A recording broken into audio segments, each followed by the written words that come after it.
जी, कैफ 7 आज के लेक्चर का आगाज करते हैं। Lecture number 39। प्रीवियस लेक्चर में हमने ये स्टडी किया था कि कोई भी अगर कंपनी बारो करना चाहे तो बारोइंग की डिफरेंट फॉर्म्स हैं। डिबेंचर इशू करके भी बोरिंग की जा सकती है, बैंक से लोन लेके भी बोरिंग की जा सकती है, और बोरिंग बोरिंग बोरिंग की बात कर रहा हूँ। और इसके अलावा डायरेक्टर्स या मेजोरिटी शेयर होल्डर से भी लोन लिया जा सकता है। ये बोरिंग सिक्योर्ड भी हो सकती है, अनसिक्योर्ड भी हो सकती है, लेकिन ज्यादातर बोरिंग सिक्योर्ड होती है। इसकी 3 टाइप्स हमने स्टडी की थी। 3 तरह के लोन होते हैं, बोरिंग्स होते हैं, प्लेज, मॉर्गेज और चार्ज। और इसमें चार्ज की फर्दर 2 टाइप्स हमने स्टडी की थी, फिक्स चार्ज और फ्लोटिंग चार्ज। शाबाश, तो ये सारे कंसेप्ट हमें क्लियर है। अब हम स्टडी करते हैं कि अगर कोई कंपनी एग्रीमेंट करती है बोरिंग का, जैसे प्लेज का किया या मॉर्गेज का किया या चार्ज का किया, तो क्या इसे कमीशन से मुराद रजिस्ट्रार, कमीशन भी कंसेप्ट समझाने के लिए आपको वर्ड यूज करता हूं, वरना असल में ये रजिस्ट्रार के पास रजिस्टर करवाया जाता है। तो क्या कंपनी कोई भी अगर लोन एग्रीमेंट करती है, वो चाहे मॉर्गेज का हो, चाहे प्लेज का, चाहे चार्ज का, क्या उसे कमीशन के पास रजिस्टर करवाना रिक्वायर्ड है? यानी चाहे प्लेज, चाहे मॉर्गेज, चाहे चार्ज, कोई सा भी बोरिंग का एग्रीमेंट हो, क्या उसे रजिस्ट्रार के पास रजिस्टर करवाना रिक्वायर्ड है? इसका जवाब है यस, रिक्वायर्ड है। ठीक है, अच्छा ये पहले इसकी नेसेसिटी समझ लीजिए, क्यों रिक्वायर्ड होता है ये रजिस्ट्रार के पास रजिस्टर करवाना।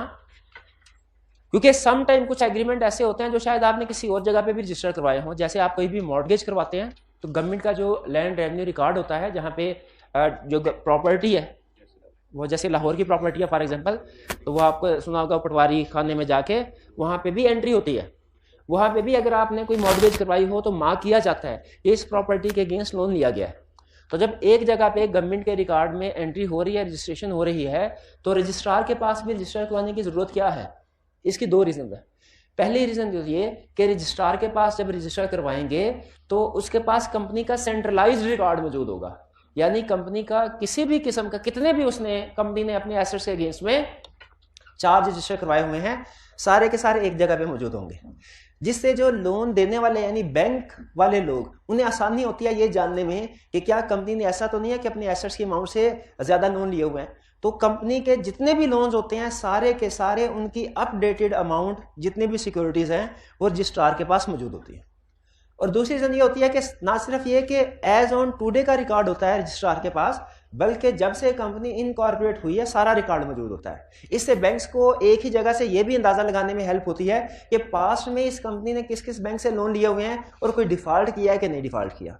तो ये चूंकि सारा रिकॉर्ड सेंट्रलाइज्ड एक ही जगह पे मेंटेन हो रहा होता है और वो रिलायबल भी होता है, इसीलिए बैंक्स की कोशिश ये होती है और कंपनीज की भी कि वो रिकॉर्ड एक जगह पे सेंट्रलाइज मेंटेन हो रहा हो। इसीलिए रजिस्ट्रार के पास हर बोरिंग एग्रीमेंट को रजिस्टर करवाया जाता है, चाहे वो प्लेज हो, चाहे वो मॉर्गेज हो, चाहे चार्ज हो। ये क्लियर हो गया? अच्छा, अब यहाँ पे हमें समझा ये रहा है पहला कंसेप्ट। ये एग्जाम में अक्सर 5-6 नंबर के साथ पूछ लेता है कि बताइए वो कौन कौन सा प्लेज, मॉर्गेज और चार्ज है जो रजिस्ट्रार के पास रजिस्टर करवाना जरूरी है। बताइए वो कौन सा प्लेज, मॉर्गेज और चार्ज है, कौन कौन सी टाइप के, जो रजिस्ट्रार के पास रजिस्टर करवाना रिक्वायर्ड है। इसका एक है वन वर्ड आंसर, जो कंसेप्चुअली तो ठीक है लेकिन एग्जाम में वो लिखने के नंबर नहीं मिलेगी। और एक है लंबा चौड़ा आंसर, जो है तो थोड़ा सा मुश्किल लेंथी, लेकिन एग्जाम में नंबर उसी के मिलेंगे। कंसेप्चुअली आंसर सुन लीजिए। क्वेश्चन क्या है कि वो कौन कौन सा प्लेज, मॉर्गेज और चार्जेस हैं जो रजिस्ट्रार के पास रजिस्टर करना रिक्वायर्ड है। इसका आंसर है every pledge, every mortgage, every charge. Company कोई भी बोरिंग का एग्रीमेंट करे, हर तरह का प्लेज, हर तरह का मॉर्गेज, हर तरह का चार्ज रजिस्ट्रार के पास रजिस्टर करवाना लाजमी है, लाजमी है। क्लियर? लेकिन ये कंसेप्ट तो ठीक है, एग्जाम में इसके मार्क्स नहीं मिलेंगे। एग्जाम में मार्क्स उस लिस्ट के मिलेंगे जो कंपनीज एक्ट में उसने हमें दी हुई है। लेकिन जब आप इस लिस्ट को पढ़ेंगे ना और थोड़ा सा गौर करेंगे, सिर्फ रटा नहीं गौर करेंगे, तो आपको पता चलेगा इसमें हर तरह की चीज कवर हो जाती है, हर तरह की चीज का। जैसे सबसे पहले उसने कहा कि वो कहता है अगर आप सिक्योरिटी के तौर पे, यानी आपने प्लेज या मॉर्गेज या चार्ज क्रिएट करवाया किस एसेट्स के ऊपर, any movable property of the company के ऊपर, तो उसको रजिस्टर करवाना जरूरी है। यानी अगर आपने व्हीकल्स पे व्हीकल पे चार्ज क्रिएट करवाया, मॉर्गेज करवाना जरूरी है? सॉरी रजिस्टर करवाना जरूरी है। व्हीकल मूवेबल है, इन पे चार्ज क्रिएट करवाया, रजिस्टर करवाना जरूरी है, बिल्कुल जरूरी है हर मूवेबल प्रॉपर्टी पे। और साथ ही उसने कह दिया कि ऑन एनी इमूवेबल प्रॉपर्टी भी, चाहे वो जहां मर्जी सिचुएटेड। अच्छा ये बड़ा इंटरेस्टिंग वर्ड है, वेल नेवर सिचुएटेड। लेकिन पहले आप फोकस कीजिए कि मूवेबल प्रॉपर्टी पे किसी किस्म का चार्ज वगैरह क्रिएट करवाते हैं, वो भी रजिस्टर करवाना है। इमूवेबल में तो बाकी प्रॉपर्टी रह कौन सी गई, यही तो टाइप्स होती हैं। हाँ लेकिन एक रह गई, एक रह गई इनटेंजिबल। मूवेबल हो गई, इमूवेबल हो गई, इनटेंजिबल तो रहेगी ना। इसीलिए उसने कहा ऑन गुडविल और एनी इंटेलेक्चुअल प्रॉपर्टी। ये जो कैटेगरी ना फिफ्थ, यहां पे इसका इशारा किस तरफ है, शाबाश, इंटेंजिबल एसेट्स की तरफ। तो कौन कौन सा मॉर्गेज प्लेज चार्ज रजिस्टर करना रिक्वायर्ड है, this is created on any movable, immovable, goodwill और इंटेलेक्चुअल प्रॉपर्टी, ठीक है। और डेटर्स पे ऑन बुक डेट से मुराद डेटर्स है, बुक डेट से क्या मुराद है, डेटर। अच्छा डेटर असल में कोई प्रॉपर्टी नहीं होती, प्रॉपर्टी नहीं, एसेट है, प्रॉपर्टी नहीं है। मेरी इस स्टेटमेंट से एग्री करते हैं, डेटर्स एसेट्स हैं, प्रॉपर्टी नहीं। और आपको पता है डेटर्स को भी गिरवी रखवाया जा सकता है, इसके अगेंस्ट में भी कि कैसे वाला, बैंक के पास जाते हैं, आपने बिल रिसीवेबल्स का टॉपिक पढ़ा अकाउंटिंग में, कोई डिस्काउंटिंग का टॉपिक, डिस्काउंटिंग में क्या होता है वाला, बिल रिसीव, बैंक के पास जाते हैं, बैंक से कहते हैं सर ये देखिए ये हमारे डेटर्स हैं, हमने इनसे पैसे लेने हैं। बैंक कहता है अच्छा 3 महीने के बाद आपने इसे 1 लाख लेना है, ऐसा कीजिए अभी मुझे मेरे से आप 90,000 ले लीजिए, 3 महीने में इंतजार करता हूं, 3 महीने के बाद इसे 1 लाख रुपया ले लूंगा।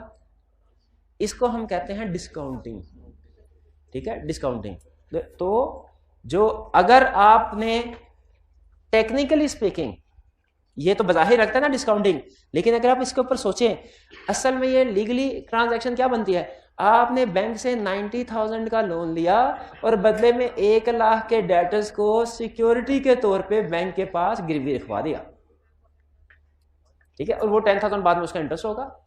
तो ये book debts of the company पे भी चार्ज रजिस्टर करवाया जा सकता है, ठीक है। आपने ये हैरान नहीं होना कि डेटर्स के ऊपर चार्ज कर, डेटर्स को क्या, डेटर्स को फिजिकली पकड़ के बैंक के पास जमा करवाए जाएंगे, नहीं नहीं नहीं नहीं, उनका जो राइट टू रिसीव मनी है वो बैंक को दिया जाता है। ये क्लियर हो गया। तो अभी तक बताइए कौन कौन सा टाइप ऑफ मॉर्गेज चार्ज या प्लेज रजिस्टर करना रिक्वायर्ड है, every movable, immovable, intangible, goodwill and intellectual property शामिल है, book debts of the company. और फिर उसने कहा कि कहीं कोई चीज रह ना गई हो, इसीलिए उसने कहा ऑन एवरी प्रॉपर्टी और undertaking of the company including stock in trade. हालांकि इन्वेंट्री मूवेबल में आ गई है, लेकिन उसने खास तौर पे इसका अलहदा से जिक्र कर दिया। वो इसलिए किया कि प्रैक्टिकली बहुत सी कंपनीज अपनी ज्यादातर जो बोरिंग्स है वो स्टॉक इन ट्रेड के अगेंस्ट में प्लेज करवा के करती है, इसलिए उसने खास तौर पे इसका भी जिक्र कर दिया। तो कितनी तरह के मॉर्गेज प्लेज चार्ज रजिस्टर करना रिक्वायर्ड है, ये सारे आपके सामने हैं, ठीक है। ये एग्जांपल याद कर लेंगे सारे, अच्छा आगे चलते हैं। फिर एक अजीबोगरीब सी एग्जांपल दी है जिसकी मुझे आज तक समझ नहीं आई, ये क्यों एग्जांपल दिया उसने। ऑन अ शिप, बहरी जहाज और एयरक्राफ्ट, हवाई जहाज, और any share in A ship और एयरक्राफ्ट। जैसे 2-3 लोगों ने मिलकर कोई शिप बाय की है, शिप और एयरक्राफ्ट, बज़ाहिर ये भी मूवेबल में कवर हो जाते हैं, लेकिन शायद वो मूवेबल की डेफिनेशन में ला उन एसेट्स को मूवेबल ले रहा है जो सड़क पे चलते हैं। यहां पे ये कौन से मूवेबल आइटम्स हैं, जो पानियों में चलते हैं, जो हवाओं में चलते हैं। उसने कहा कोई चीज रह ना जाए, कहीं ऐसा ना हो कल कला को कोई वकील कानूनी नुक्ता ले आए कि मूवेबल तो हुआ है जो रोड पे चलते हैं, तो ये तो रोड पे चल ही नहीं रही, ये मूवेबल नहीं है। अच्छा ठीक है, ठीक कोई बात। तो शिप और एयरक्राफ्ट, इसके अगेंस्ट भी अब मुझे बताइए, पीआईए वाले अगर बैंक से लोन लेते हैं और बदले में अपना जहाज जो है वो उस पर चार्ज क्रिएट करवा देते हैं, रजिस्टर कराना रिक्वायर्ड है कि नहीं, रिक्वायर्ड है, ठीक है। कौन सा वाला एसेट आएगा, ये फिफ्थ, सॉरी सिक्स, शिप और एयरक्राफ्ट। नेक्स्ट, अच्छा आप मुझे बता सकते हैं कि ऊपर वाली 6 एग्जांपल्स और जो नीचे वाली एग्जांपल्स है इनमें डिफरेंस क्या है? आपसे यही तवक्का थी, वो ऊपर है मुझे क्या बड़ी बात है। वाह वाह वाह वाह,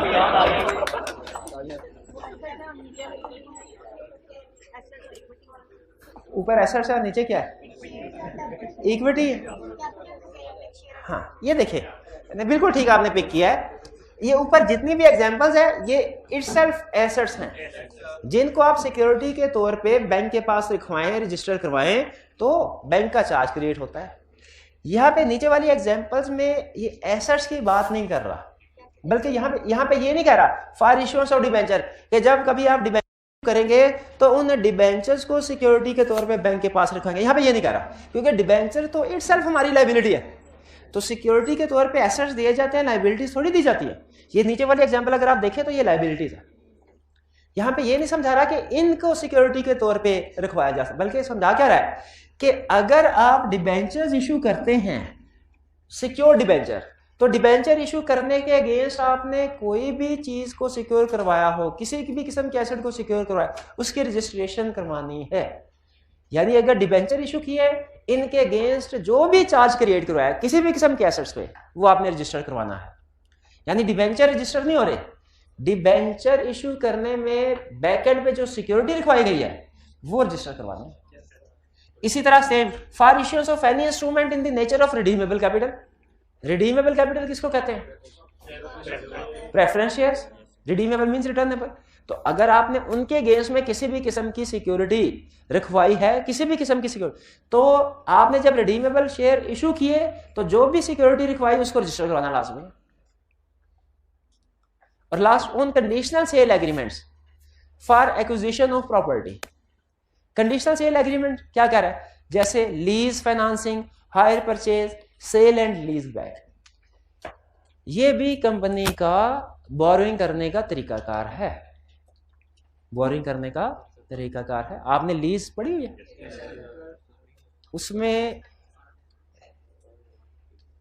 एक एसेट हमारे पास ट्रांजैक्शन होती है, एडवांस लेवल पे होती है, पता नहीं आपने पढ़ी है कि नहीं पढ़ी।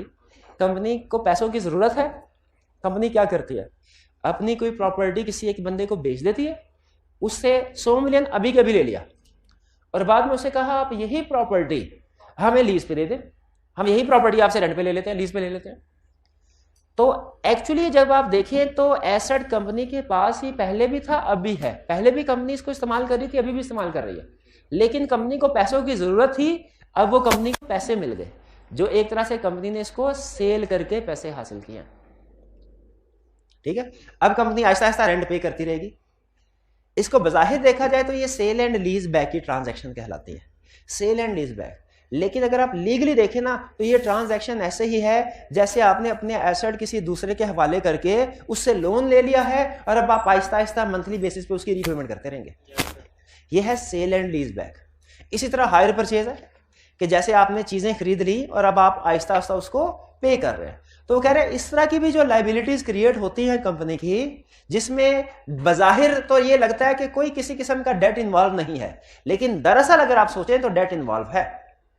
दरअसल अगर आप सोचें तो डेट इन्वॉल्व है। इसीलिए इस तरह के जितनी भी ट्रांजैक्शन हैं जो मिसलीनियस टाइप्स की हो सकती है, lease financing, hire purchase, sale and lease back, ये सब भी अगर आप इनमें से किसी ट्रांजैक्शन में भी आप इन्वॉल्व होते हैं, रजिस्ट्रार के पास रजिस्टर करवाना जरूरी है, क्योंकि अब वो एक तरह से एसेट जो है वो आपका सिक्योरिटी के ऊपर दूसरे पर्सन से के पास। ये कुछ समझ आई? ये इसमें थोड़ा सा चूंकि अकाउंटिंग भी इन्वॉल्व है तो मैं भी आपको इसकी सही तरीके से समझ ना आई हो, लेकिन जहन में रखिए ये सारे जितने भी पॉइंट्स हैं आपने इनको रिप्रोडक्शन के क्वेश्चन के लिए याद करना है। एग्जाम में आज तक उसने जब भी पूछा है इस लर्निंग ऑब्जेक्टिव में से क्वेश्चन, हमेशा रिप्रोडक्शन का क्वेश्चन पूछा है। और क्वेश्चन उसका क्या होता है कि बताइए वो कौन कौन से चार्जेस हैं जो रजिस्ट्रार के पास रजिस्टर करवाना रिक्वायर्ड है। डन, बता देंगे। अगर मैं आपसे पूछूं कि अभी किताब बंद करके लिखें तो कम से कम कितने टाइप ऑफ चार्जेस लिख लेंगे जो रजिस्टर करवाना रिक्वायर्ड है? सारे लिख लेंगे। चले ठीक है। अच्छा, आखिरी लफ्ज बड़ा इंटरेस्टिंग है, आखिरी sentence, a negotiable instrument issue to secure debt is not required to be registered. क्या लिखा हुआ है? Negotiable instrument issue to secure a debt is not required to be registered. यानी ये ऐसी एग्जांपल है जिसमें कंपनी लोन ले रही है, इन सारी एग्जांपल में भी कंपनी लोन ले रही है। इनमें तो सीधा समझ आ जाएगा आपको 8 तक लोन ले रही है। 9वीं एग्जांपल में आपको सीधा समझ में नहीं आएगा, लेकिन असल में इसमें भी कंपनी एक तरह से लोन ही ले रही है। इन सब एग्जांपल में लोन ले रही है कंपनी और उससे रजिस्टर करवाना रिक्वायर्ड है। लेकिन जो आखिरी एग्जांपल है ना, इसमें भी कंपनी लोन ले रही है लेकिन रजिस्टर करवाना रिक्वायर्ड नहीं। इसको समझने के लिए सबसे पहले तो निगोशिएबल इंस्ट्रूमेंट समझिए ये क्या होता है। ये बल्कि आपने बिजनेस लॉ में पढ़ा होगा, पढ़ा होगा ना, प्रोमिसरी नोट पढ़ा है। प्रोमिसरी नोट में क्या होता है? क्या प्रोमिसरी नोट निगोशिएबल इंस्ट्रूमेंट के एग्जांपल है? क्या पढ़ा होता है हमने प्रोमिसरी नोट में? जब कभी कंपनी बैंक से लोन लेती है ना, बैंक वाला कहता है ठीक सिक्योरिटी के तौर पे आपने चीजें हमारे पास रखवा दी, ठीक। आप अपने डायरेक्टर से कहें हमें एक प्रोमिसरी नोट भी दें, ताकि जिसपे लिखा हो on demand we will pay ABC bank limited ₹50 million, ₹50 million, ठीक है। वी प्रॉमिस जो भी अल्फाज होते हैं, I promise to pay ₹50 million to ABC bank on demand. इसका मकसद क्या होता है? बैंक ये कह रहा है कि अगर कभी कंपनी लोन वापस ना कर पाई और सिक्योरिटीज की वैल्यू भी कम होगी किसी वजह से, कंपनी लोन वापस ना कर पाई, तो हम डायरेक्टर से बाकी का लोन लेंगे, डायरेक्टर्स को लायबल करार दीजिए। बाय लॉ डायरेक्टर्स कंपनी के डेट्स के लिए लायबल नहीं होते, सेपरेट पर्सन है। लेकिन अगर वो खुद से प्रोमिसरी नोट लिख के दे दे बैंक को, तो उस सूरत में लायबल हो सकते हैं, खुद से कर देते। ये जो इंस्ट्रूमेंट लिख के डायरेक्टर्स बैंक को दे रहे होते हैं, ये प्रोमिसरी नोट या निगोशिएबल इंस्ट्रूमेंट कहलाता है। लॉ कहता है ये रजिस्टर करवाना रिक्वायर्ड नहीं है। क्यों बोला रिक्वायर्ड नहीं है? पर्सनल कैपेसिटी में जा रहा है। और दूसरा, ये एडिशनल सिक्योरिटी है। असल में तो कंपनी ने जब लोन लिया तो उन्होंने कोई ना कोई प्रॉपर्टी वगैरह ऊपर करवा दी होगी, ये एडिशनल सिक्योरिटी है, पर्सनल लेवल की सिक्योरिटी है, इसीलिए इसे रजिस्टर करवाना रिक्वायर्ड नहीं है। क्लियर हो गया? चलिए, ये 9 एग्जांपल्स हैं। 9 में से 8 एग्जांपल्स उम्मीद है आपको अच्छे तरीके से समझ आ गई होगी। लास्ट 9वीं एग्जांपल में थोड़ा बहुत प्रॉब्लम होगी, लेकिन परेशानी की जरूरत नहीं है। समझ आए या ना आए, क्या करना है? याद कर लेना आपने जी। गुडविल को हमने यहाँ पे क्यों लिखा है? वो तो प्लेज मोड है, चार्ज से किसी में भी हम सिक्योर नहीं करवाते, तो सिक्योरिटी में ही रखवाते। नहीं, गुडविल को भी सिक्योरिटी के तौर पर बाज़ औक़ात गुडविल जो है उसकी कोई मार्केट वैल्यू हो सकता है, हो सकती है उसकी वैल्यूएबल चीज हो गुडविल में, कुछ केसेस में हो सकती है, हो सकती है। आगे चलते हैं। अच्छा, अब आप फर्ज कीजिए एक कंपनी के सीएफओ हैं, चले बना देते हैं आपको सीएफओ। बैंक से लिया लोन, आपके साथ वकील भी गया, उसने एक अच्छा सा एग्रीमेंट बना लिया और बैंक ने भी उसके ऊपर साइन कर दिए, आपने भी इसके ऊपर साइन कर दिए, एग्रीमेंट वैलिड हो गया। बैंक ने आपको पैसे ट्रांसफर कर दिए, आपने सिक्योरिटी जो भी चार्ज था वो क्रिएट करवा दिया। क्या आपने मजीद कोई काम करना? रजिस्टर करवाना है। कहाँ? रजिस्ट्रार। मेरा पहला क्वेश्चन यहाँ पे ये है कि रजिस्टर किसने करवाना है, बैंक ने या कंपनी ने? अच्छा, बैंक के लिए ला वर्ड यूज करता है लेंडर और कंपनी के लिए वर्ड यूज करता है बोरोवर। तो अगर लेंडर और बोरोवर के अल्फाज इस्तेमाल हो तो आप क्लियर है कि इसे क्या मराद। लेकिन हम क्योंकि केस स्टडी, अब जो अगला क्वेश्चन हम पढ़ने जा रहे हैं ना, ये ज्यादातर केस स्टडी बेस्ड क्वेश्चन में टेस्ट करता है, इसीलिए हम बैंक और कंपनी के नाम से इसको बुला के आगे चलेंगे। क्योंकि केस स्टडी में कोई ना कोई एक बैंक होगा, एक कंपनी होगी, आपको पता होना चाहिए। कंपनी बैंक को लोन नहीं देती, बैंक कंपनी को लोन देता है। क्या बैंक रजिस्ट्रार के पास जाकर रजिस्टर करवाएगा या के कंपनी? पहला क्वेश्चन यहां पे ये राइज होता है, who can register the charge. Concept क्या पढ़ने जा रहे हैं? रजिस्ट्रेशन ऑफ सिक्योरिटी, यानी चार्ज वगैरह। क्या आपने लोन लिया, सिक्योरिटी के तौर पे जो भी चीजें रजिस्टर करवाई या सिक्योरिटी के तौर पे जो भी चीजें बैंक के पास रखवाई, अब उन्हें रजिस्ट्रार के पास रजिस्टर कैसे करवाना है वो प्रोसेस समझने जा रहे हैं। क्या समझने जा रहे हैं हम क्या समझने जा रहे हैं? तो कौन सा प्रोसेस समझने जा रहे हैं? रजिस्ट्रार के पास जाने का प्रोसेस। कौन सा प्रोसेस समझ के रजिस्ट्रार के पास कोई भी सिक्योरिटी रजिस्टर कराने का प्रोसेस क्या है? पहला कंसेप्ट, हु कैन रजिस्टर, कौन रजिस्टर करवा सकता है? वो कहता है ये बोरोअर की ड्यूटी है और लेंडर का राइट है कि चार्ज को रजिस्टर करवाया जाए। यानी कंपनी की ड्यूटी है और बैंक का राइट है कि चार्ज रजिस्टर कर। ड्यूटी का मतलब क्या है कि असल में जिम्मेदारी बैंक की है। सॉरी कंपनी कंपनी ठीक ठीक ठीक ठीक कंपनी, असल में जिम्मेदारी कंपनी की है, लेकिन अगर किसी वजह से कंपनी डिले कर रही है तो बैंक खुद भी अगर चला जाए रजिस्ट्रार के पास तो रजिस्ट्रार चार्ज को रजिस्टर कर देगा, किसकी फेवर में? बैंक की फेवर में। लेकिन चूंकि ओरिजिनली जिम्मेदारी ये कंपनी की थी, इसीलिए अगर लेंडर यानी बैंक खुद से चार्ज रजिस्टर करवाता भी है तो जो इसके अखराजात होंगे वो कंपनी को ही बर्दाश्त करने पड़ेंगे, वो कंपनी से बाद में क्लेम कर लेगा। बैंक वो अखराजात कंपनी से बाद में क्लेम कर लेगा। कौन से अखराजात? रजिस्ट्रेशन के। तो फिर बताइए कि चार्ज रजिस्टर करवाना है तो कौन जाके चार्ज रजिस्टर करवा सकता है? बारोअर भी, लेंडर भी। ड्यूटी किसकी है? बारोअर की। और राइट किसका है? लेंडर का। अगर लेंडर रजिस्ट्रेशन करवाता है तो वो उसके अखराजात किससे लेगा? बारोअर से। ये बात समझ आ गई? हाँ, चार्जेस बारोअर है, लेंडर नहीं है, लेंडर नहीं है। बोन बाय बारोअर, बारोअर ही लिखा हुआ ना बुक में भी। चार्जेस बोन बाय, बर्दाश्त किए गए। कंपनी से मुराद बारोअर ही है। ये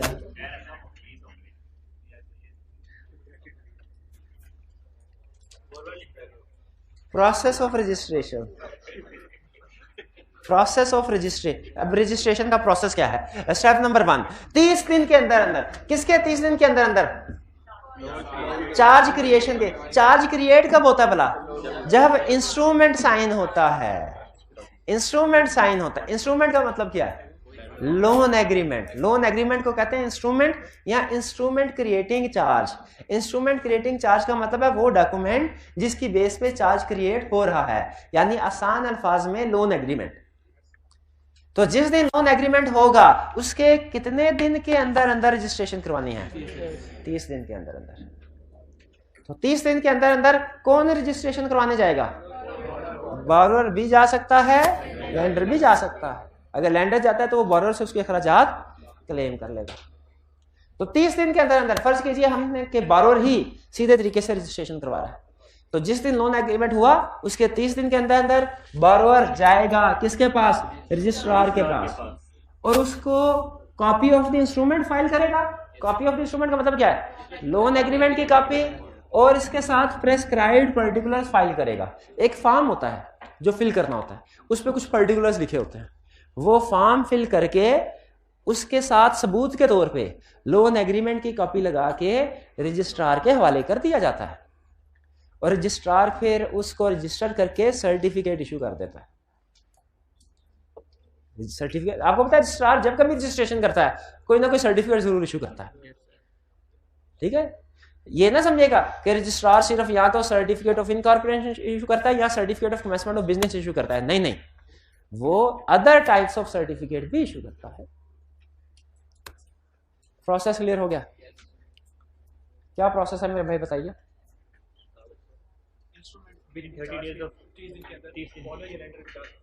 30 दिन के अंदर अंदर क्रिएट होने के, ठीक है, इंस्ट्रूमेंट क्रिएट होने के 30 दिन के अंदर अंदर बारोअर या लेंडर रजिस्ट्रार के पास जा सकता है, और वो क्या करेगा?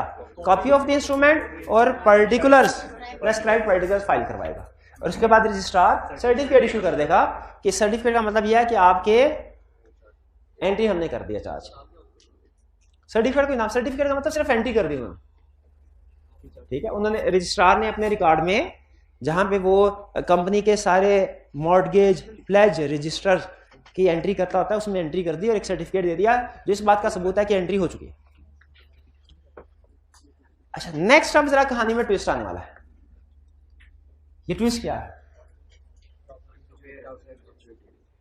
क्या अच्छा पाकिस्तान में कोई प्रॉपर्टी हो उसको मॉर्टगेज करवा के लोन ले सकते हैं?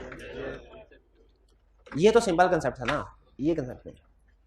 अब जो कंसेप्ट हम डिस्कस करने जा रहे हैं वो ये, क्या पाकिस्तान से बाहर, आपको पता है बहुत से पाकिस्तानियों की दुबई में भी प्रॉपर्टीज हैं, लंदन में भी है। अच्छा, तो क्या ऐसा पॉसिबल है कि पाकिस्तान से बाहर की प्रॉपर्टी हो उसको पे मॉर्टगेज क्रिएट करवा के पाकिस्तानी बैंक से लोन ले लिया जाए? पाकिस्तानी बैंक से लोन ले, क्या ऐसा पॉसिबल है? ऐसा पॉसिबल है, लेकिन याद रखें ऐसी सिचुएशन में सिर्फ पाकिस्तान में 4 रजिस्टर नहीं करवाना, आपने फॉरेन कंट्री में भी 4 रजिस्टर करवाना है। इधर ना इधर 4 रजिस्टर हुआ हो और उधर से प्रॉपर्टी को बेच दे, क्योंकि दुबई में प्रॉपर्टी है, दुबई का बैंक वाला अब वो पाकिस्तान वाले से थोड़ी पूछेगा कि बताइए आपके मुल्क में इस प्रॉपर्टी पे कोई चार्ज क्रिएट तो नहीं, उसे बताना पड़ेगा जाके। तो लॉ ये कहता है कि अगर प्रॉपर्टी आउटसाइड पाकिस्तान है ना, तो आपने उसे पाकिस्तान में तो 4 रजिस्टर करवाना ही करवाना है, उस फॉरेन कंट्री में भी 4 रजिस्टर करवाना है रेलिवेंट अथॉरिटीज को। और इस मकसद के लिए हो सकता है, इस मकसद के लिए आपको instrument creating charge foreign country भी भिजवाना पड़े, एक कॉपी, बल्कि खुद भी अगर जाना पड़े तो खुद भी जा सकते हैं। भाई रिक्वायरमेंट समझ आई कि नहीं आई कि अगर कोई प्रॉपर्टी पाकिस्तान से बाहर सिचुएटेड है, पाकिस्तान से बाहर वाक़ है, और उसके अगेंस्ट में आप मॉर्गेज या चार्ज क्रिएट करवाना चाहते हैं, करवा सकते हैं, इजाजत है, लेकिन क्या करना पड़ेगा, पाकिस्तान के साथ साथ उस फॉरेन कंट्री में भी चार्ज रजिस्टर करवाना पड़ेगा। और इसके लिए आपको डॉक्यूमेंट्स हो सकता है कि बाहर जाके सबमिट करवाना पड़े। भाई क्लियर हो गया? अच्छा, यहां पे अगर आप बुक में देखें ना, आपको 2 हेडिंग्स नजर आएंगी। एक आएगी मॉर्गेज और charge created in Pakistan on property outside Pakistan, और दूसरा क्या है, मॉर्गेज और charge created outside Pakistan on property outside Pakistan. जैसे फर्ज कीजिए पीआईए की यूएसए में कोई प्रॉपर्टी है, होटल, अच्छा ठीक है। पीआईए अगर पाकिस्तानी बैंक के पास जाके कहते हैं कि हमारी यूएसए में प्रॉपर्टी है, इस पे के अगेंस्ट में सिक्योरिटी के तौर पे रख के आप हमें लोन दे सकते हैं, पाकिस्तानी बैंक क्या कहेगा, हाँ दे सकते हैं। लेकिन वो कहेगा आपने जब एग्रीमेंट हो जाए ना हमारा, आपने 30 दिन के अंदर अंदर एसएससीपी के पास जाके चार्ज रजिस्टर करवाना है। करवाएंगे? पीआईए वाले कहते हैं करवाएंगे। तो कहता है नहीं, ऐसे नहीं, अब चूंकि प्रॉपर्टी आउटसाइड पाकिस्तान सिक्योरिटेड है, तो आपको पाकिस्तान से बाहर भी ये चार्ज क्रिएट कराना पड़ेगा उधर की रेगुलेटरी अथॉरिटीज के पास, ताकि जब वो बेचने, आप ये ना हमसे बाला इसको बेच दें, जब कभी बेचने की बारी आएगी, यूएसए के रिकॉर्ड में लिखा होगा कि पाकिस्तान के एक बैंक का इसके ऊपर इंटरेस्ट है, वो हमसे एनओसी लेके फिर बेचने देंगे, वरना बेचने नहीं देंगे आपको। प्रॉपर्टी अगर पाकिस्तान से बाहर सिक्योरिटेड है, पाकिस्तान में भी चार्ज क्रिएट होगा, आउटसाइड। अब सिचुएशन को थोड़ा चेंज कर रहा हूं, आपने गौर से समझना है कि तब्दीली क्या की है और इसका हमारे प्रोसेस पे क्या इंपैक्ट आएगा। क्या ऐसा पॉसिबल है पीआईए यूएसए वाला होटल उसके अगेंस्ट किसी यूएसए के बैंक से लोन ले? हो सकता है यूएसए के बैंक को इतराज होगा? नहीं होगा ना, वो लोन ले देगा। और अपना जो उनका प्रोसेस है रजिस्ट्रेशन का, उधर भी तो कोई ना कोई होगा, दिन शायद डिफरेंट हो लेकिन प्रोसेस तो होगा, करवा लेगा। क्या ये चार्ज पाकिस्तान में रजिस्टर्ड होना जरूरी है? अब ये पाकिस्तानी कंपनी है,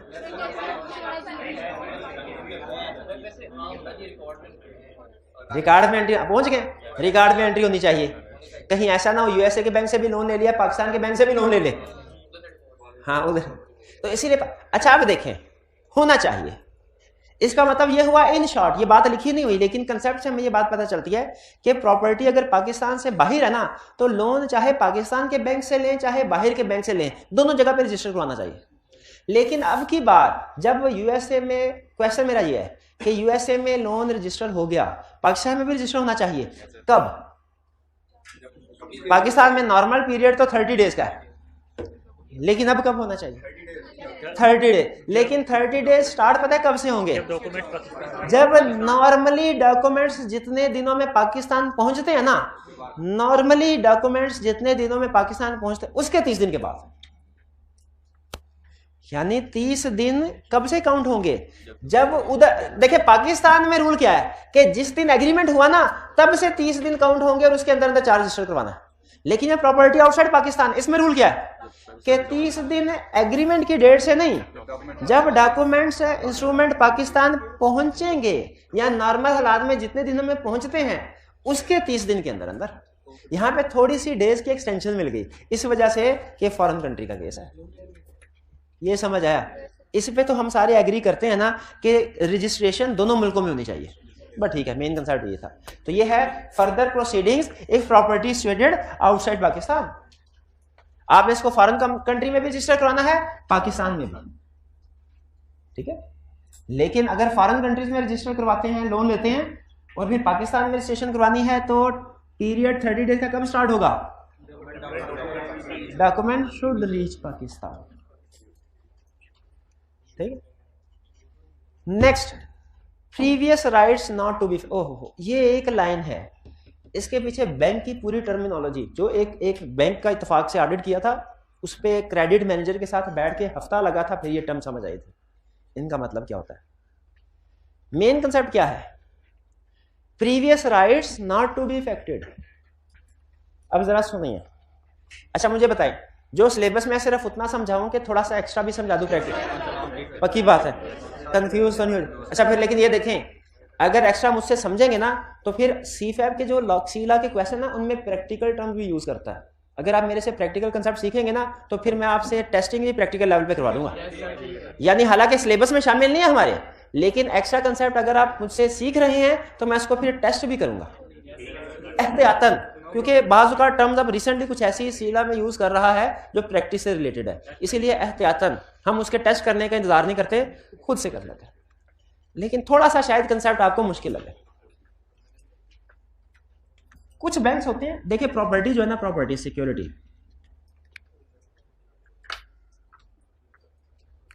सिक्योरिटी जैसे क्या सिक्योरिटी को बताए? कोई प्रॉपर्टी,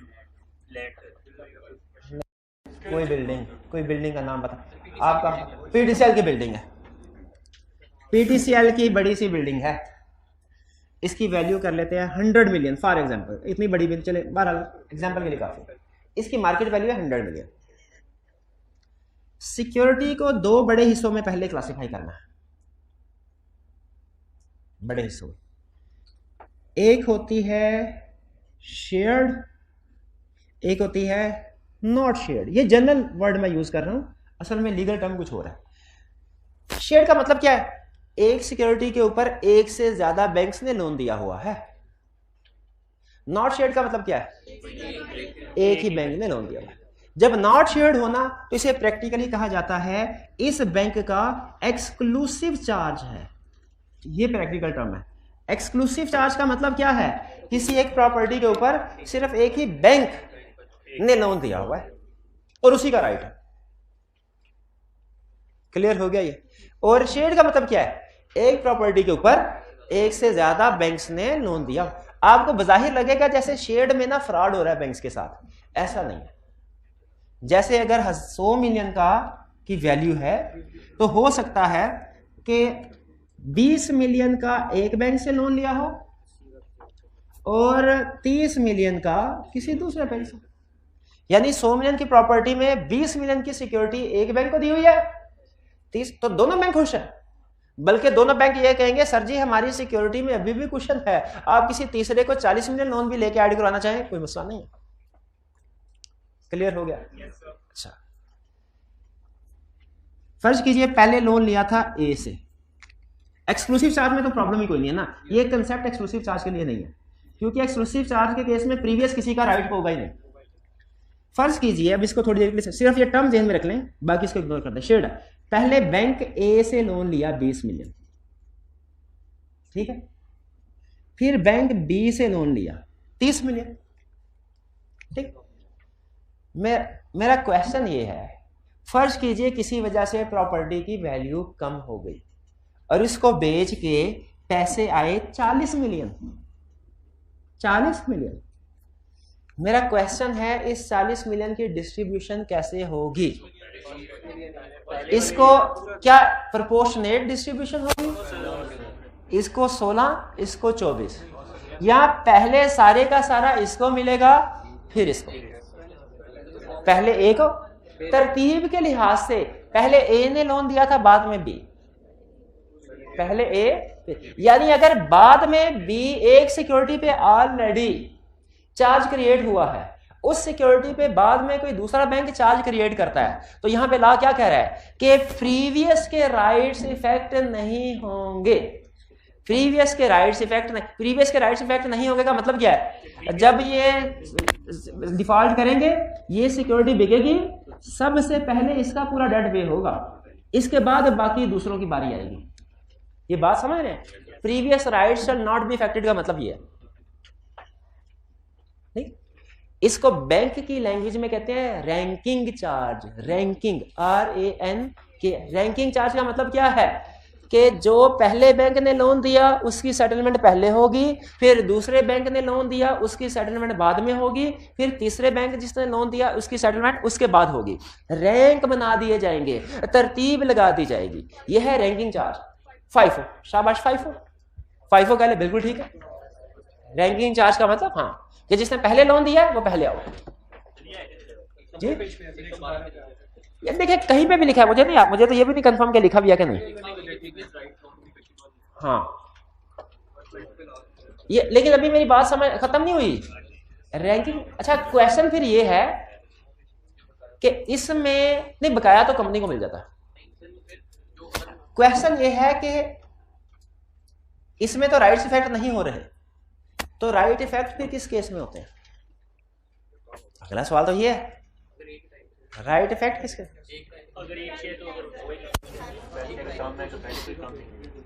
जो बैंक बी होता है ना, ये कंपनी से कहता है PTCL से कि आपने मुझे असूल ये है कि जो बाद में लोन देगा ना वो लाइन में लगेगा, पहले वाले की पहले पेमेंट होगी, बाद वाले बाद में। लेकिन मैं ये चाहता हूं कि मैं लाइन में ए के पीछे ना लगूं, ए के साथ खड़ा हूं, यानी दोनों को जो पेमेंट हो रही हो प्रोपोर्शनेट हो। इसमें बी, इसमें ए का राइट्स इस वाली ऑप्शन में अफेक्ट हो रहा है कि नहीं हो रहा? इसमें हो रहा है, क्योंकि इसमें पैसे इसको हो सकता है कम मिले, इसमें राइट्स इफेक्ट हो रहा है। इसको कहते हैं पारी पासू चार्ज, PARI, पारी पासू PASSU। पारी एट पार से निकला है ना, इक्वल केस में इक्वल। रैंकिंग में क्या होता है, एक बैंक आगे फर्स्ट रैंक, सेकंड, मैं स्पेलिंग बताता हूं, पार तो सुना ना, एट पार इक्वल, पार से ही निकला है पारी, PARI, पारी PASSUE, पारी पासू, पारी पास, ये लैटिन वर्ड्स होते हैं। इक्वली पास, जो बेनिफिट होगा इक्वली पास होगा, जो सिक्योरिटी का बेनिफिट होगा इक्वली पास होगा, पारी पासू चार्ज।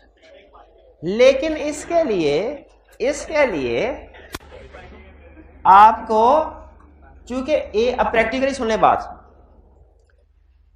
बैंक ए ने लोन दे दिया, बैंक बी जब लोन देगा ना सेम सिक्योरिटी के ऊपर, दो ऑप्शंस होती हैं कि क्या ये चार्ज रैंकिंग के तौर पे रजिस्टर करवाया जाए या पारी पासू के तौर पे। अगर ये रैंकिंग के तौर पे रजिस्टर करवाया जाए ना, तो बैंक ए की रजामंदी की, इसके NOC की जरूरत नहीं होती, क्योंकि इसका राइट इफेक्ट नहीं होता। इसीलिए बैंक कहता है बाय डिफॉल्ट, लॉ ये कहता है बाय डिफॉल्ट जब कभी नेक्स्ट रजिस्टर होंगे ना, तो प्रीवियस के राइट इफेक्ट नहीं होंगे। लेकिन अगर आप प्रीवियस के राइट इफेक्ट करना चाहते हैं ना, यानी पारी पासू, तो फिर आपको इसकी रजामंदी लेना पड़ेगी, प्रैक्टिकली इससे NOC लेना होता है। और NOC ले तो फिर पारी पासू चार्ज क्रिएट होता है, वरना नहीं। तो ये आपको फर्क समझ आया, एक्सक्लूसिव चार्ज में, रैंकिंग चार्ज में और पारी पासू चार्ज में क्या फर्क है। अब अगर किसी केस स्टडी में टर्म यूज हो, रैंकिंग चार्ज क्रिएट हुआ है, 1 तारीख को बैंक ए ने लोन दिया है, 10 तारीख को बैंक बी ने लोन दिया है, तो जब रीपेमेंट होगी तरतीब लगा लेंगे। और अगर वो कहते पारी पासू चार्ज है, फिर दोनों में डिस्ट्रीब्यूशन करनी है, ज़हन में रखिएगा। तो ये बात आपको समझ आ रही होगी कि जब कभी चार्ज रजिस्टर करवाया जाएगा, प्रीवियस पार्टीज के चार्ज के राइट्स इफेक्ट नहीं होंगे, यानी जब कभी नेक्स्ट चार्ज क्रिएट होगा वो बाय डिफॉल्ट कौन सा चार्ज होगा? Ranking charge. रैंकिंग चार्ज यानी पहले वालों की बारी आएगी, बाद में इनकी बारी आएगी। लेकिन अगर आप इस चार्ज के अपग्रेड कराना चाहते हैं पारी पासू में, तो फिर जिन जिन का राइट्स इफेक्ट हो रहा है उनकी रजामंदी करनी पड़ेगी। ठीक है, अब दिल में आ रही है बात, प्रैक्टिस की बात है तो बात से बात निकलती है। आप एक जगह बैंक में बिल जमा करवाने के लिए खड़े हैं, आपकी बारी है 10वीं, रैंकिंग में 10वीं बारी है, आप चाहते हैं आपकी बारी 5वीं आ जाए, तो बताइए आपको 5वीं बारी आ जाए तो आपको किसकी परमिशन लेनी पड़ेगी? जो 5वें नंबर पे है उसकी? नहीं, हाँ 5वें नंबर और उससे पीछे जितने हैं उन सब की, क्योंकि उन सब का राइट इफेक्ट होगा। इसीलिए अगर ये एक से ज्यादा तादाद हो ना तो सारे बैंक से हमने परमिशन लेनी होती है। बड़ा इंटरेस्टिंग काम होता था प्रैक्टिस में। बहरहाल ये टर्म ज़हन में रखिएगा, कभी आपके काम आ जाएंगी।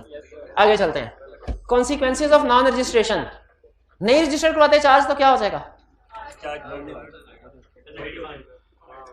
अच्छा, दो स्टेटमेंट दे रहा हूं, एक सही एक गलत। एक अगर आपने सही सेलेक्ट कर ली इसका मतलब अभी तक जो समझाया आपने समझ लिया, गलत सेलेक्ट की तो इसका मतलब कुछ भी नहीं समझा आपने। एक कंपनी ने बैंक से लोन लिया, लोन दे दिया बैंक ने, डिसबर्समेंट हो गई, डिसबर्समेंट समझ पेमेंट हो गई, लेकिन बैंक ने वो चार्ज रजिस्टर नहीं करवाया रजिस्ट्रार के पास। बैंक ने करवाया ना कंपनी ने करवाया, किसी ने नहीं करवाया। इफेक्ट क्या होगा? दो में से एक स्टेटमेंट सेलेक्ट करनी है। पहला, सिक्योरिटी विल बी वॉइड, दूसरा, loan will be void.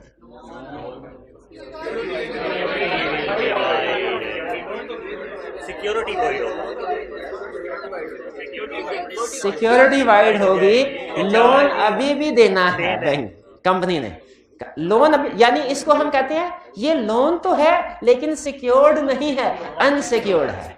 Loan तो है क्योंकि कॉन्ट्रैक्ट हुआ, एग्रीमेंट हुआ है, लेकिन इसका स्टेटस सिक्योर्ड नहीं, अनसिक्योर्ड है। ये वाइड होगा, this charge will be void as against liquidator and as against creditor. ये लाइन नहीं ना समझ आई? कैसे हो सकता, समझाई तो है नहीं। चार्ज इज वाइड, अगर कोई चार्ज रजिस्टर नहीं करवाते इसका इफेक्ट क्या होगा? Charge is void, debt becomes unsecured, but company still liable to pay debt. ये ना हो कंपनी का हमने पे नहीं करना, पे तो करेंगे लेकिन अनसिक्योर्ड डेट के तौर पे, अनसिक्योर्ड। अच्छा अब सुनिएगा, अनसिक्योर्ड डेट के तौर पे करना है। ला यहां पे वर्ड यूज करता है this charge will be void against creditor. इसका मतलब क्या है? अगर कोई भी सिक्योर्ड क्रेडिटर आ गया ना तो ये चार्ज जो रजिस्टर नहीं करवाया गया ये उस क्रेडिटर के अगेंस्ट वाइड है। इसका मतलब क्या है कि उस क्रेडिटर की पहले बारी आएगी, आपकी बारी नहीं आएगी। जब सारे सिक्योर्ड क्रेडिटर पे हो जाएंगे फिर आपकी बारी आएगी। और इसी तरह अगर कंपनी वाइंडिंग अप प्रोसेस में है तो लिक्विडेटर जब सारे लोगों को पे कर देगा फिर आपकी बारी आएगी अनसिक्योर्ड की। तो इसका मतलब है अनसिक्योर्ड होना बड़ा रिस्की है, बड़ा रिस्की है। ठीक है, charge is void as again, जैसे फर्ज करें इन्होंने भी लोन दिया कंपनी को, इन्होंने भी लोन दिया कंपनी को, इन्होंने चार्ज रजिस्टर नहीं करवाया, इन भाईजान ने चार्ज रजिस्टर करवा दिया। ठीक है, अब ड्यू डेट पे मैंने डिफॉल्ट कर दिया, ये भाईजान भी पैसे लेने के लिए आ गए, ये भी पैसे लेने के लिए आ गए। अब पहले बारी किसकी आएगी? इनके वाला चार्ज, इन्होंने चाहे डॉक्यूमेंट बनाई हो, रजिस्टर नहीं करवाई, वो अनसिक्योर्ड है, इनके वाला डॉक्यूमेंट होगा wide against him, wide against creditor, wide against liquidator. यानी इनके एग्रीमेंट की कोई हैसियत नहीं होगी इनके एग्रीमेंट के सामने। क्यों कोई हैसियत नहीं होगी? क्योंकि इन्होंने रजिस्टर करवाया है, इन्होंने रजिस्टर नहीं करवाया। हाँ, जब एसेट्स में से इनकी सारी पेमेंट हो जाएगी फिर इनकी बारी आएगी। ये वाइड अगेंस्ट क्रेडिटर का ये मतलब है।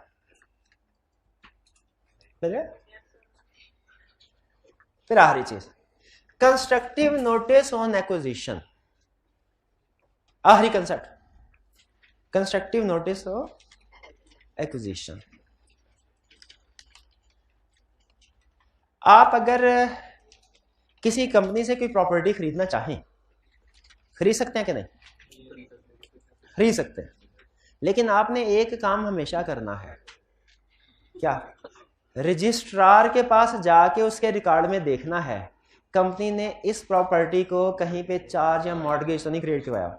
ये वैसे हर ट्रांजैक्शन में जब भी प्रॉपर्टी बाइंग सेलिंग होती है ना, ये नोट किया जाता है, क्योंकि इंडिविजुअल भी तो बैंक से लोन ले सकते हैं। जब भी प्रॉपर्टी की डीलिंग होती है ना, बल्कि उसमें बाकायदा लिखवाया जाता है कि जिसमें सेलर रिटर्न फॉर्म में लिख के देता है कि ये प्रॉपर्टी, इसके ऊपर किसी किस्म का कोई चार्ज नहीं है, ठीक है, और मैं इसकी जिम्मेदारी लेता हूं। लेकिन खास तौर पे चूंकि कंपनी ला पड़ रहे हैं, अगर कंपनी से आप कोई भी प्रॉपर्टी खरीद रहे हैं, खरीद सकते हैं, लेकिन ये चेक कर लेना इसके ऊपर ऑलरेडी चार्ज रजिस्टर्ड है कि नहीं। कैसे पता चलेगा हमें? ऑलरेडी इस प्रॉपर्टी के ऊपर कोई लोन लिया गया कि नहीं, कैसे पता चलेगा? रजिस्ट्रार के। क्या रजिस्ट्रार के पास जो रिकॉर्ड है ये वाला मॉर्गेज वाला, वो जनरल पब्लिक के लिए ओपन होता है? यस, फीस होगी, करवा सकते हैं। अगर आप ये स्टेप नहीं करवाते तो लॉ कहता है मैं एज्यूम करूंगा अगर कोई प्रॉपर्टी आपने खरीदी है उस पे चार्ज या मॉर्गेज था, मैं एज्यूम करूंगा खरीदते वक्त आपको इसका नोटिस था। जैसे अगर आप कोई एग्रीमेंट आपके सामने आए ना, आप उसको पढ़े बगैर साइन कर दें तो आप बाद में ये नहीं कह सकते मैंने तो पढ़ा ही नहीं था। लॉ कहता है हम एज्यूम करेंगे कि आपने इसको पढ़ा था, आपको कंस्ट्रक्टिव नोटिस था इसका। कंस्ट्रक्टिव नोटिस का मतलब एज्यूम किया जाएगा कि आपको इस चीज का नॉलेज था कि एग्रीमेंट में क्या कुछ लिखा होगा। उसी तरह अगर किसी कंपनी से प्रॉपर्टी ली लेकिन उस पर चार्ज या मॉर्गेज चेक नहीं करवा सके, बाद में पता चला उसके ऊपर तो मॉर्गेज क्रिएट हुआ है, तो बताइए क्या हम बैंक को ये कह सकते हैं ओ भाईजान प्रॉपर्टी हमने ले ली है, अब तुम कंपनी से कोई और प्रॉपर्टी लो? ये लॉ ये एज्यूम करेगा कि प्रॉपर्टी खरीदते हुए आपको इस चीज का नॉलेज था कि प्रॉपर्टी अंडर मॉर्गेज है और आपने विद मॉर्गेज प्रॉपर्टी खरीदी है। अब अगर कंपनी पे नहीं करती तो आप लायबल होंगे, आपकी प्रॉपर्टी को बेचा जा सकता है। इसीलिए अव्वल तो कोशिश करें कभी कंपनी से प्रॉपर्टी खरीदे ही ना, लेकिन अगर खरीदें तो रजिस्ट्रार के पास जाके चेक जरूर कर ले क्या किस पे चार्ज क्रिएट हुआ है कि नहीं हुआ। और अगर किसी इंडिविजुअल से भी प्रॉपर्टी खरीदे ना तो पटवारी के रिकॉर्ड में चेक कर लें क्या इस पे कोई मॉर्गेज क्रिएट तो नहीं हुई, वरना बाद में फंस जाएंगे। ये काम लाजमी किया। तो कंस्ट्रक्टिव नोटिस समझ आ गया, आखिरी कंसेप्ट आज का, उसके बाद लेक्चर खत्म। और अगर आप अभी 1 सेकंड में जवाब दे दें इसका तो इधर ही लेक्चर खत्म। क्या भला, एक कंपनी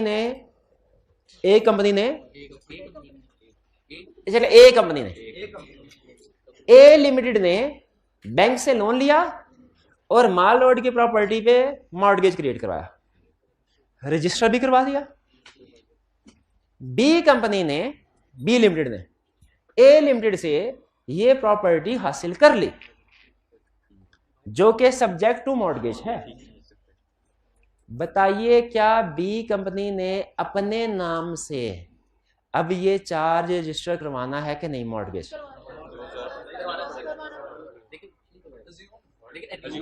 नहीं, ये तो अज्यूम किया जाए इसको नॉलेज था। मैं ये नहीं पूछ रहा कि इसको नॉलेज था कि नहीं था, मैं ये पूछ रहा हूं कि ये चार्ज अब रजिस्ट्रार की बुक्स में कंपनी ए के रिकॉर्ड से निकल के कंपनी बी के नाम पे चढ़ाया जाएगा ये चार्ज, या कि कंपनी ए के नाम पे रखा है? कंपनी बी के। शाबाश, यही कंसेप्ट है। इसका मतलब है कंपनी बी को चार्ज रजिस्टर करवाना चाहिए नए सिरे से। कितने दिन में?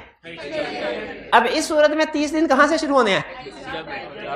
सेल एग्रीमेंट से। नहीं, लोन एग्रीमेंट उधर ही रहेगा उसका, लोन एग्रीमेंट उधर ही रहेगा। ये प्रॉपर्टी जो है इसको चार्ज क्रिएट करवाना होगा, ठीक है? नए नाम पे रजिस्टर होनी चाहिए ना। चलिए, ये था हमारा आज का कंसेप्ट। आज आपने लर्निंग ऑब्जेक्टिव 4 और 5 ये 2 लर्निंग ऑब्जेक्टिव सीखे हैं। क्लियर हो गए?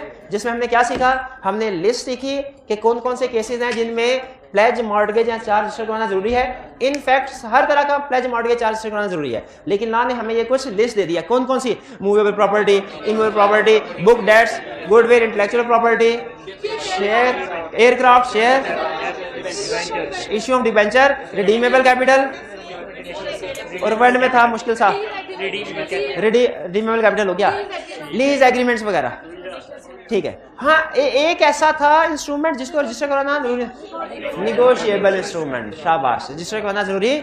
अच्छा, अगर रजिस्ट्रेशन करवानी है तो कौन जाएगा रजिस्ट्रेशन करवाने के लिए रजिस्ट्रार के पास? बारोअर की ड्यूटी है, लेंडर का राइट है, ठीक है। और कितने दिनों में रजिस्ट्रेशन करवानी है? क्या कौन सा डॉक्यूमेंट साथ लेके जाना है? इंस्ट्रूमेंट क्रिएटिंग चार्ज, उसकी कॉपी सबमिट करनी है और पर्टिकुलर्स प्रेस्क्राइब करना है, जिसके बाद रजिस्ट्रार एक सर्टिफिकेट इशू कर देगा। अच्छा, जब ये प्रॉपर्टी आउटसाइड पाकिस्तान रजिस्टर्ड है फिर क्या रूल होगा? दोनों जगह पे रजिस्टर करवानी है, ठीक है। अगर लोन बाहर के अच्छा, ये लोन किस बैंक से लिया गया ये क्लियरली डिस्कस नहीं किया हुआ उसने, लेकिन कंसेप्ट यही बता रहा है कि अगर प्रॉपर्टी आउटसाइड पाकिस्तान है और चार्ज आउटसाइड पाकिस्तान क्रिएट किया है, आउटसाइड पाकिस्तान क्रिएट करने का मतलब उधर फॉरेन बैंक से, तो फिर आपने पाकिस्तान में भी उसकी रजिस्ट्रेशन करवानी है। और इसका टाइम पीरियड 30 दिन कब से शुरू होगा? जब वो डॉक्यूमेंट पाकिस्तान में पहुंचेगी। लेकिन अगर पाकिस्तान के बैंक से लोन लिया है, charge property created outside but charge created inside Pakistan, तो इसमें बाहर फॉरेन कंट्री में भी चार्ज क्रिएट करने की जरूरत पड़ेगी और डॉक्यूमेंट्स आपने उधर भेजने हैं, ठीक हो? और फिर अगर रजिस्ट्रेशन नहीं करवाते, इस कॉन्सिक्वेंसेस क्या हो गए? Charge will be wide against creditor and liquidator, creditor and liquidator. और इसमें अनसिक्योर्ड लोन होगा, लेकिन कंपनी लायबल है पे करने के लिए, लेकिन उसका स्टेटस अनसिक्योर्ड डेट का होगा। और लास्ट, कंस्ट्रक्टिव नोटिस का क्या रूल है? अगर आप कंपनी से कोई भी प्रॉपर्टी खरीदते हैं जिसपे मॉर्गेज या चार्ज क्रिएट हुआ है, तो एज्यूम किया जाएगा आपको उसका नॉलेज था। आप बाद में ये नहीं कह सके कि मुझे तो पता ही नहीं, क्योंकि आप इजीली पता करवा सकते हैं रजिस्ट्रार की बुक्स में से। ये था हमारा आज का लेक्चर, यहाँ पे खत्म करते हैं। होम असाइनमेंट आज की नोट कर लीजिए 1 to 4। आज का लेक्चर यहाँ खत्म करते हैं हम। अल्लाह हाफिज।